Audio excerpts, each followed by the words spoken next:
So I just read the other day that God doesn't look at our flaws, Hmm. but He looks how moldable we are as clay.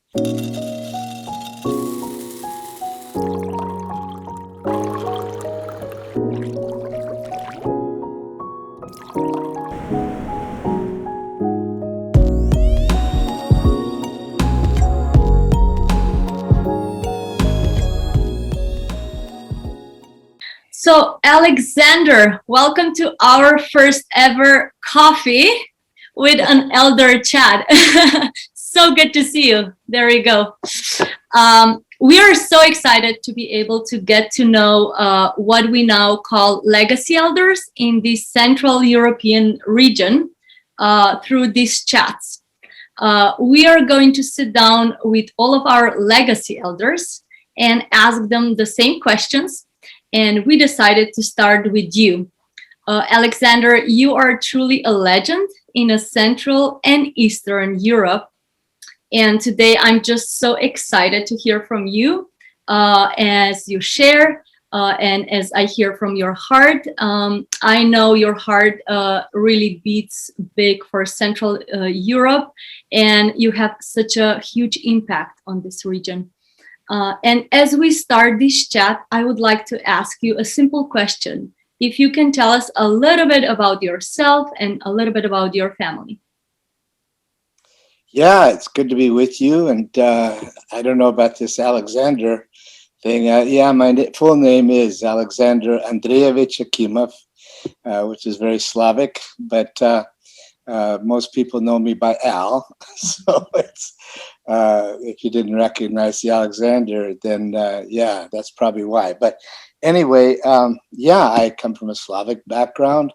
My parents came out of Ukraine originally and escaped during the Stalin years when Ukraine was going through famine and then a lot of hardship, persecution. They were believers. And they trekked across and escaped into China, where I was born.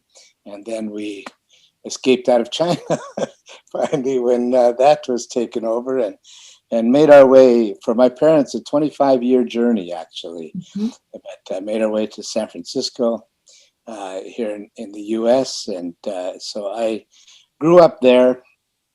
But shortly after my graduation from university, I left to go to Europe.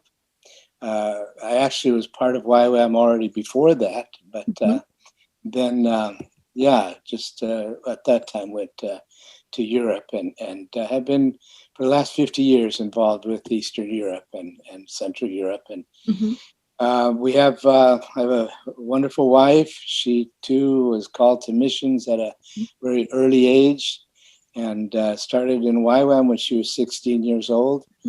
And we now have 4 children and 7 grandchildren.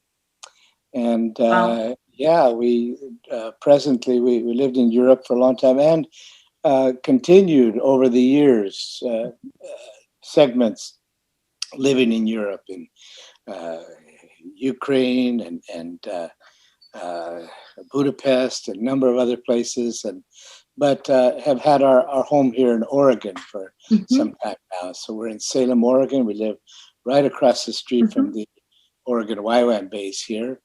Yeah. And yeah, that's a little bit about myself. This is so wonderful, Al, what you just shared. It's so good to hear a little bit about your background. And we are so glad to have you as an elder in our region. And now I would like to ask you a little bit, how did you even get into YWAM? Where did you do your DTS? You know, some of those little stories, if you can share with us.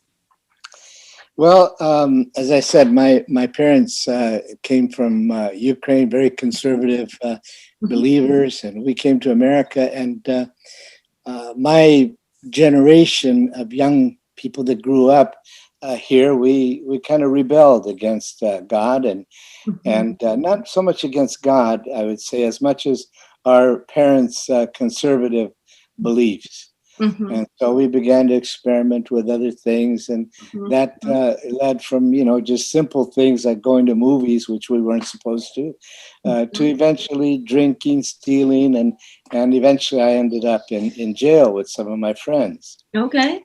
And it was there that I heard the Lord speak to me for the first time. Not my parents, not my grandparents, who really knew the voice of God, but He spoke to me.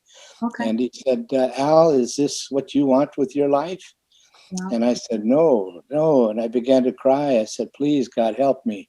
And if Mm. you help me, I will seek after you with all my heart. And He helped me. Wow. And it was very, very shortly after that Lauren Cunningham came to our church and was sharing this radical idea that young people could change the world. And he said, at that time, there were no youth missions, and that was a whole new concept. And so for us, hearing this was really radical. And he said, I am going this summer, and I am going to take 200 young people with me. We're going to go to the Caribbean islands and preach the gospel there. He said, who will go with me? And I jumped up and ran to the front. I said, I'll go. And, so I went that summer, and it changed my life. That was the I think the story is told in Is That Really You, God? It was the first summer of service in it was actually the first real YWAM outreach in that way. And so I came back, and my life was changed. I knew that this is what I wanted to do. And a lot of us that went that summer knew that too. And so there was no YWAM to go to, actually, because the YWAM hadn't come together in the way that it is now. No YWAM schools. It was just YWAM outreaches. And so many of us went to Bible schools. And so I did. And for the next 4 years, studied and continued to be involved with YWAM in the summers and other outreaches. And then I got a letter from Lauren saying that he was going to start the first YWAM school. And it wasn't the DTS, it was called the School of Evangelism at the time. It was actually a 14-month program. And so I looked at the list of teachers, and of course, just Corey Ten Boom and Francis Schaefer and Brother Andrew. And of course, Brother Andrew really stood out in my mind. And so I knew I had to go to that school. And so that was my entry into really full-time YWAM, because from there, there was no turning back. Yeah. Wow, this is so wonderful. I'm so inspired, but what you have to say is such an amazing story. And those now were a little bit easier questions that I gave you. And now maybe a little bit more like tricky one. I wonder if you could share with us something that most people in the area wouldn't know about you. What is something we don't know? Well, you probably know a lot about my involvement with, smuggling Bibles in the early days of the Soviet Union, and ministry and pioneering in many of those places. But a lot of the personal things, maybe not. I love woodworking. Wow. And when I worked my way through college, building cabinets in a cabinet shop, and so learned much. But even long before that, I loved it, and so to this day, I just we built I've always, all through our years, built a lot of our furniture, and continue to love to build and work with wood. So I guess in that way, I kind of think about it as following in my master's footsteps. Jesus was a carpenter, and learned a lot, through that. And so, so I figured that there's a lot to learn in those areas of working with your hands, and so that kind of contrasts with the other side of missionary work. Yeah. So you guys have not been able to just build communities or ministries in this region, but you were also able to build this other side, as you're saying, furniture and some other Yeah. things. That's wonderful. Wow, super awesome. May I ask you the next question? Could you share about one mistake you made in leadership and what lesson you learned from it? Just one. You can say, we can say few. Obviously, there's yeah, mistakes. So I just read the other day that God doesn't look at our flaws, Hmm. but He looks how moldable we are as clay, and flaws. He can straighten out. You know what I mean, and make beautiful out of those Hmm. things. And so, but yeah, I think as I look back, I think Hmm. the hardest thing, and this is true, I think, of all missionary work, maybe even of all things, no matter what you do, but it's relationships, with um, your people that are around you, and when we were in college, we learned that. Most missionary failures didn't come from the work, or the ministry. It came from relationship Mhm. difficulties, Yeah. and as I look back, I think, yeah, those were the hardest to hit and I am a very relational person. Mm. I cannot stand to live with broken relationships. I Mhm. have to do Yeah. something to fix it. If there's someone I know that has a problem with me, or I have a problem with them, Mm. I have to do everything possible to make that right. And I think those, as I look back at mistakes, one of the biggest was trying to make everyone happy. Mhm. And I remember this has happened a couple of times, Mm. more than that, but one particular time, Mm. uh, there was, yeah, just a lot of relationship problems in a particular area, and uh, I went in to try to work with this, Yeah.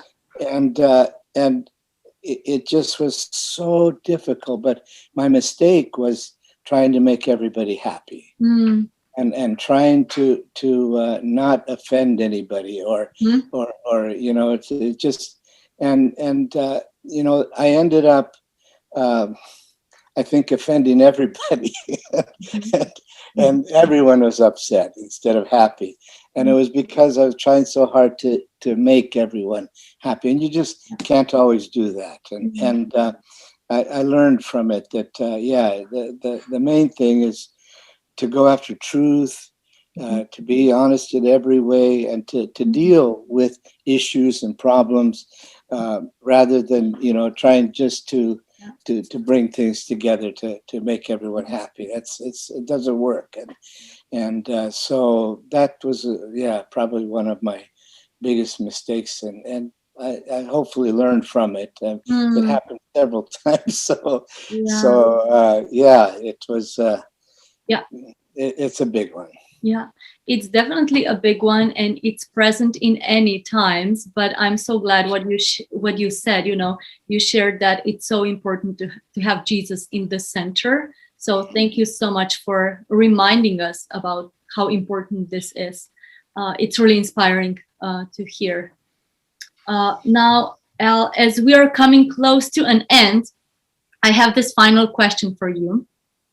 And it's like, if someone was to ask you what it means to you to be an elder in the area, what would you say about that? Well, I think the word itself, elder, just carries so much in it. Mm. Just elder. And it's not necessarily just the age, but Mm. I think everything that comes with it. Mm. Hopefully, wisdom and experience and all of those things, make you who you are Yeah. as an elder. And to me, I think the biggest thing that comes out is a grandparent. Mhm. being a grandfather or grandmother in a situation. And then it works in our family like that, you know. I mean, there's a time when you step back and you let people take over, and you know, they have to do things, they have to make decisions, they have to, you know, run everything, but you're still there, you know, and you're there to encourage, to help, to step in when you need to, and you know, to give that wisdom, the experience, we find ourselves today very, very busy, not running things anymore, but very busy doing those kinds of things. Just after our Zoom here, I have a Zoom with one of the leaders there in Central Europe, and they're calling mostly to ask about some difficulties, you know, and so I'm not leading them. I'm not no longer in charge in any way of them, but you know, they're coming to get advice, to get to seek help, and so I think that's that of all things to me very simply describes it, being grandparents. You know, and that's what we hope people see us as.